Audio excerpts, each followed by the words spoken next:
Breaking news. Nellore జిల్లాలోని TP Gudur మండలం అనంతపురం గ్రామంలో అమోనియా లీక్ ఘటన కలకలం సృష్టించింది. వాటర్ బేస్ కంపెనీలో అమోనియా గ్యాస్ లీక్ అవడంతో కార్మికులు పరుగులు తీశారు.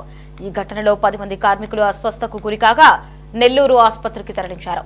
ఈ నేపథ్యంలో చుట్టుపక్కల గ్రామాలకు సైతం అమోనియా గ్యాస్ వ్యాపించిందని వస్తున్న వదంతులను అధికారులు కొట్టిపారేశారు. ఘటన జరిగిన వెంటనే ప్లాంట్ వద్ద చర్యలు చేపట్టామని, ప్రజలు భయాందోళనకు గురికావద్దని ఆర్టీఓ నాగ అనూష స్పష్టం చేశారు.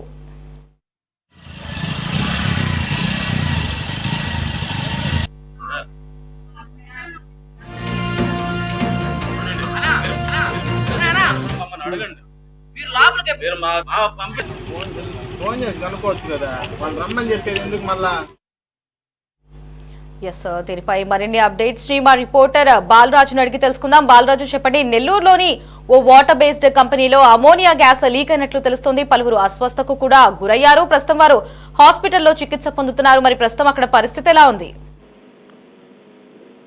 నెల్లూరు జిల్లా సర్వేపల్లి నియోజకవర్గంలోని తోటపల్లి గూడూరు మండలం అనంతవరం వాటర్ బేస్ కంపెనీలో అమ్మోనియం గ్యాస్ లీక్ కలవరం సృష్టించింది. అతి తక్కువ దూరంలో ఆ అమ్మోనియం గ్యాస్ ను పీల్చినటువంటి 10 మందికి తీవ్ర అస్వస్థత గురికాగా ఆ యొక్క గ్యాస్ లీకేజ్ ను నిలువరించేందుకు ప్రయత్నించినటువంటి ఓ కార్మికుడు పరిస్థితి మాత్రం విషమంగా ఉన్నట్లు సమాచారం. అయితే ఈ అస్వస్థతకు గురైనటువంటి వాటర్ బేస్ కంపెనీ కార్మికులను నెల్లూరులోని వివిధ ఆసుపత్రులకు తరలించి మెరుగైన వైద్యాన్ని అందిస్తున్నారని చెప్పాలి. రొయ్యల ప్రాసెసింగ్ యూనిట్ యాజమాన్యం నిర్లక్ష్యం కారణంగానే ఈ ఘటన సంభవించినట్లు అనంతపురం గ్రామస్తులతో పాటు పలువురు కార్మికులు కూడా వెల్లడిస్తున్న పరిస్థితి అయితే నెలకొని ఉంది. అయితే చుట్టుపక్కల గ్రామాలకు గ్యాస్ లీకేజ్ ప్రభావం పాకిందని, అనంతపురం చుట్టుపక్కల గ్రామస్తులు కూడా మాస్కులు వేసుకోవాల్సిన పరిస్థితి ఏర్పడిందని వచ్చినటువంటి వదంతులన్నింటినీ కూడా ఏమాత్రం వాస్తవం కాదని అధికారులు తేల్చి చెప్పారు. ఘటనపై సమాచారం అందుకున్న అధికారులు హుటాహుటిన చర్యలు చేపట్టడంతో ప్రస్తుతం ఫ్యాక్టరీ వద్ద సాధారణ పరిస్థితులు నెలకొని ఉన్నాయి. ఈ ఘటనపై జిల్లా అధికార యంత్రాంగంతో పాటు అప్రమత్తం కావడంతో పాటు ఆ మండల రెవెన్యూ పోలీస్ అధికారుల ద్వారా ఈ ఘటనకు సంబంధించినటువంటి పూర్తి వివరాలను అయితే ఆరా తీసి మరోసారి ఇలాంటి ఘటనలకు తావు లేకుండా పటిష్ట చర్యలు చేపట్టాలని ఆదేశించారు.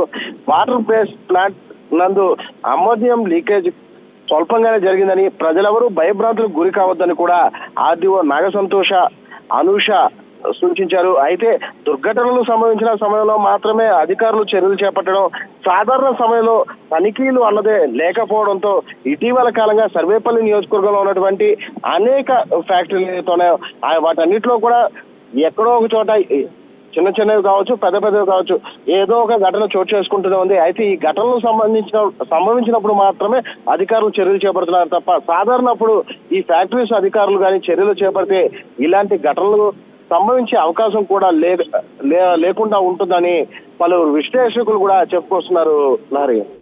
Right Balaraju, thanks for the updates.